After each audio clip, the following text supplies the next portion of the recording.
Congratulations on making this happen. You talked about the challenges. What would you say was the toughest thing to do? Like maybe even came up to the last minute where you're thinking we could do this. No, we can't. Let's try this.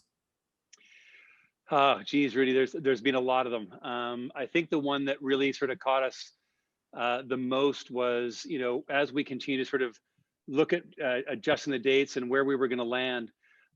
This last moving to June, was a very difficult decision to make. Again, I can't even try to explain the amount of logistical pieces that come with this, financial pieces. Every time you move a date, you have to basically reconfirm everybody and everything involved. And so we were incredibly fortunate that the majority of people, and whether that's artists or companies, could all move with us. The one good thing about the pandemic is no one else was really doing much of anything. So they were able to move with us in one way. But yeah, it's every decision we made, it's so unlike the live music side of things, or a live event side of it, where it's right in front of you. This is, again, every time you make that move, it's technology, it's all the people behind it. It's a massive ship to sort of turn on, and to make a quick pivot is not easy. But we were very, very fortunate that, again, our sponsors, the community, all stood by and helped us through this. Congrats, my friend. And was that a haircut you did? No, this is full on COVID hair. I have not had a haircut in what is it, since November of last year. You're looking good, man. You're looking good. Congrats. Thank you. Congratulations on this win. Thank you. Thanks, Rudy. Hi, Rudy. Emma, you and I spoke, and Jesse, I'd like to get your comments on this, because the vision of this video really is sort of a combination of both of your stories becoming visual for us. Can you talk a little bit about that part, please? Because again, it's two stories that came together. I just mentioned this earlier, but I've always said that I'm like really fortunate to have had the opportunity to have an open dialogue with my family when it came to spirituality and religion. And I don't know if I would have been able to like write this song or just come to the conclusions that I've come to for myself.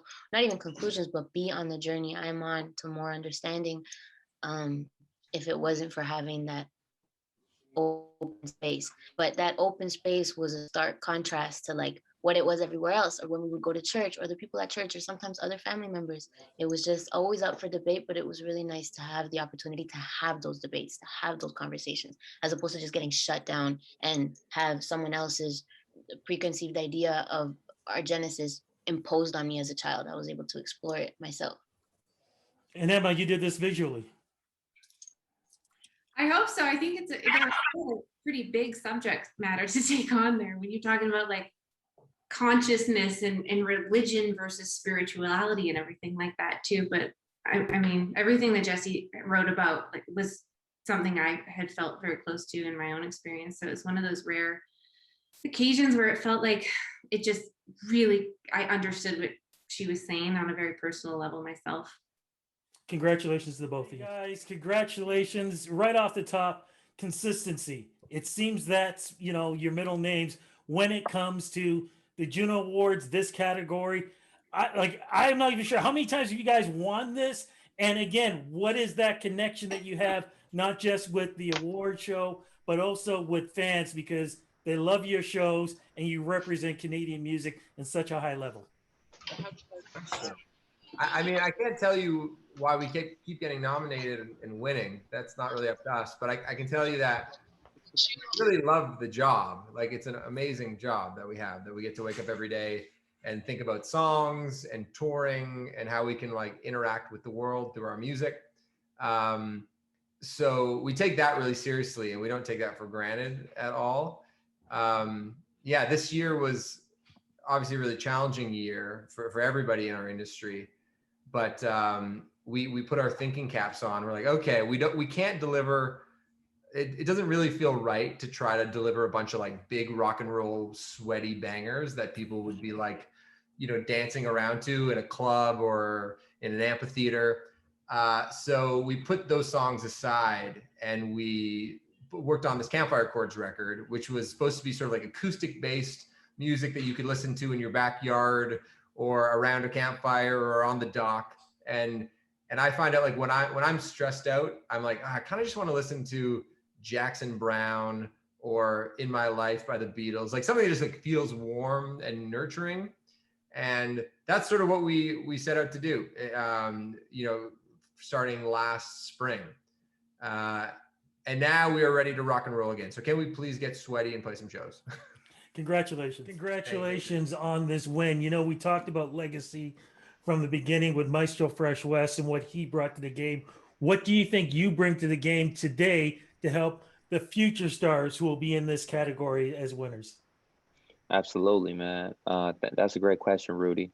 I mean, for me, I just don't care about fitting into what's cool and what's hot right now. I'm just being myself. I'm just being thorough. I'm just being true to who I am, and I think that's a beautiful thing when we let our inner light shine, man. There's no beating that. So, whether I'm rapping or singing on a track or spoken word, whatever the case may be, it's like whatever inspires the next artist to say, oh, this is a quirky thing about me, this is a weird thing about me. Just tapping into that, whatever that thing is that's strange or feels weird. That's the key right there. That's the beautiful part. You know what I'm saying? So yeah, the unorthodox, finding beauty in that space is that's the key for me, and I hope that resonates with other people. Once again, congratulations. Thank you, Rudy.